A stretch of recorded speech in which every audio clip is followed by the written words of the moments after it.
Hello. Welcome back to the Crows English Club. This is a part 2 of narrative tenses. I will be covering pronunciation. So, when you watch videos on social media, you will see people telling you you should pronounce some endings using ta sound and da sound and it sound. So, have you ever wondered why we need to pronounce ed endings with different sounds? So, today we will be talking about that. So before I start, you will see a phonemic chart here because I like to talk about voiced and unvoiced consonants here. So in English, there are 24 consonant sounds. So some of the sounds comes from your throat. You can test it by placing your finger on a vocal cord. It vibrates. So in here, I show voiced consonant using the white color. For example, ba, da, sa, they come from your throat. And some of the sounds, they are unvoiced, which means we pronounce it in a relaxed way. We don't have to produce it from our throat. So it is pa, fa, and ta. They are kind of unvoiced sound. So I marked with orange colors here.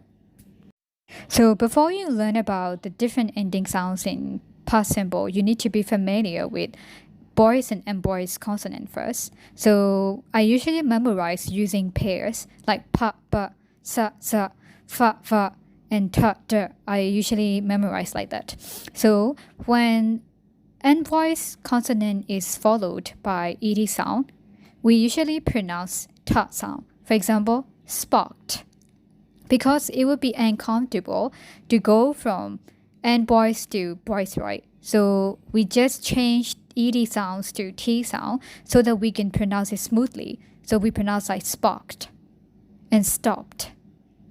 We produce t sound. But let's say when voiced consonants are followed by ed sound, we pronounce da sound.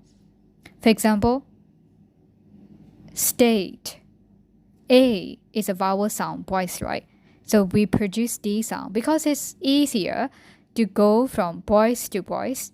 So that's why we can pronounce it comfortably. But let's say if your past tense verb ends with T or D, for example, start.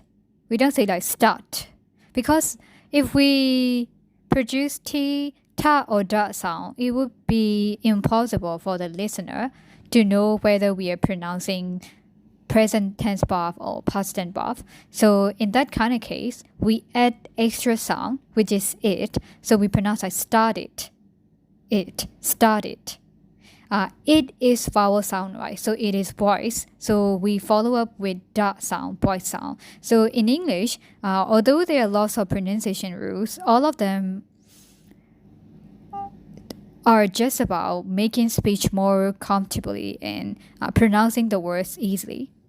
So the concept is that when unvoiced is followed by a voice sound, that second sound usually changes to unvoiced so that we can pronounce it easily.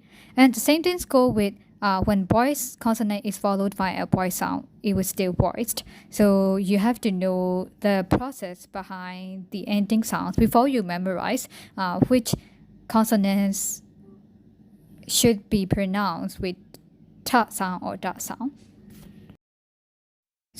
Remember to include the pronunciation features every time you learn a tense or grammar because it can improve your speaking skills and your fluency, and you don't have to put aside another time for practicing pronunciation. So in the next video, I will be covering past simple and past perfect comparison. See you.